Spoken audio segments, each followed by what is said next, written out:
Hello viewers, you're watching GWP News Recap. I'm your anchor Azan Jamir, bringing to you the top stories of the week. Let's have a look at the stories that made it to the headlines. Extreme monsoon weather from September 8 to 14 has caused widespread destruction across Nagaland. As news of SMS superstar Zubin Kart, the man who bound the state's population together as his phantom, passing away in Singapore, Prague on September 19, their full admirers began to gather outside his home in Kuatis, Kahilipara. In the latest episode of violence in Pakistan's restive Balochistan province, officials on September 19 told that at least 11 people have been killed in two bombings. And now, the headlines. Extreme monsoon weather from September 8 to 14 has caused widespread destruction across Nagaland. Heavy rainfall triggered floods, landslides and mudslides damaging infrastructure, homes, roads and agricultural land in nearly every district. Chumukitima district reported extensive damage, including the complete washout of the part of NH29 road stretch, destruction of a bridge between Chumukitima and Setikima, and flooding in several areas. Landslides and waterlogging also disrupted traffic and affected homes. Other heavily affected districts include Peren, Miluri, Timapur, Kohima, Mukokchung, Noklak, Tuinsang, Kiferi, Tsimanu and Woka. The NSTMA, in coordination with PWD, is working to restore critical connectivity to the state capital, particularly the Pimla, Mainamsi and Newland, Kutobi, Zatima roads. The NSTMA stated that it remained on high alert as the monsoon season continues. Two suspects were detained on September 20 in connection with an ambush on an Assam Rifles convoy in Manipur that killed 2 personnel and injured 5 others. Security forces recovered a silver blue van believed to have been used in the September 19 evening attack at Nambol Sambal Likai, about 10 km from the site during the operations in Shantipur and Ishok areas. Security forces carried out a massive operation in Shantipur and Ishok areas. 2 persons were detained for further verification, the Manipur police said. Preliminary investigation has identified multiple previous owners of the vehicle and further inquiries are underway, according to the police. The investigation focuses on the Tatli ambush in Manipur's Bishnupur district, where unidentified gunmen opened fire on an Assam Rifles convoy Friday evening, killing 2 personnel and wounding 5 others.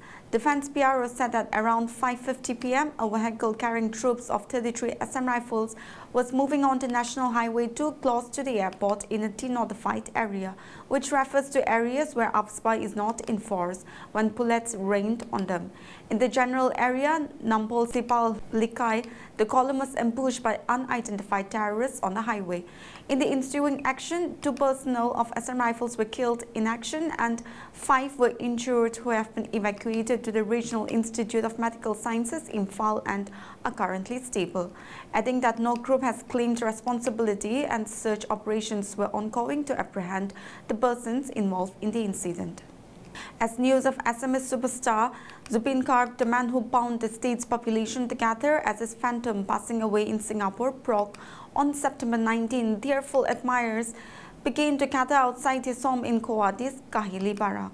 Assam Chief Minister Himanda Biswa Sarma has announced 3 days of state mourning from September 20 to 22 following the death of singer Zubin. During this period, all official entertainment, public celebrations and ceremonial events will remain suspended.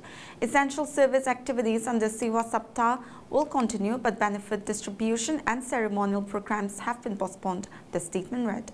Zubin Kart, Assam's cultural and singer, died in Singapore after suffering a seizure while swimming at Lazarus Island. He was 52. News of a sudden death has left his fans and the SMS cultural world in shock and grief. As Zubin's mortal remains arrived in Kuwait from Singapore, thousands of fans took to the streets to pay their final respect to the beloved singer. Videos from Assam shows admirers scattered all along the route of his funeral procession, visibly emotional as they joined the singer's last journey. A Delhi police assistant sub-inspector has been accused of harassing and molesting a young woman from the notice at Ashram Maharani Bagh. The accused ASI, identified as Virendra Kumar of Ashram Police Station, allegedly entered a shop in Ashram Maharani Bagh near Jeevan Hospital in search of alcohol without a warrant. A young woman who was present at the shop objected to his actions. Sources said that despite the women's objection, ASI Kumar continued his search, found nothing, and then allegedly grabbed her face and touched her inappropriately, leaving the victim traumatized. Community representatives from the Northeast quickly gathered at the police station, demanding a thorough investigation and strict legal action. According to the Northeast representatives who met the SCB of Lajpat Nagar, the officers has been suspended and an inquiry has been initiated for further action.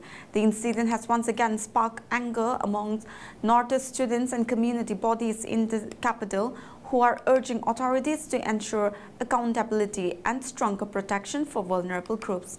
The Northeast community in Delhi has expressed grave concern, stating that if a Delhi police officer becomes the perpetrator, it raises serious questions about the reliability of law enforcement agencies. In the latest episode of violence in Pakistan's restive Balochistan province, officials on September 19 told that at least 11 people have been killed in 2 bombings. For decades, as part of the Baloch self-determination movement against what they call unjust Pakistani occupation, armed Baloch groups have waged an insurgency against the Pakistani rule, and there have been frequent clashes between these groups and regime groups. In the first instance, a suicide bomber on September 18 drove an explosive laden car into a convoy of paramilitary forces in the province's Tash town near the border with Iran. 2 local government officials said 3 soldiers were among the 5 persons killed. The attack was claimed by Baloch Liberation Army, the leading Baloch group waging the armed movement against Pakistani rule over Balochistan. In the second instance, a blast near a border crossing with Afghanistan killed 6 laborers on the same day.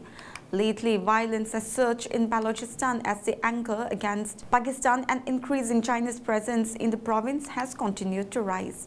Last month, in one attack, at least 9 soldiers, including an army captain, were killed.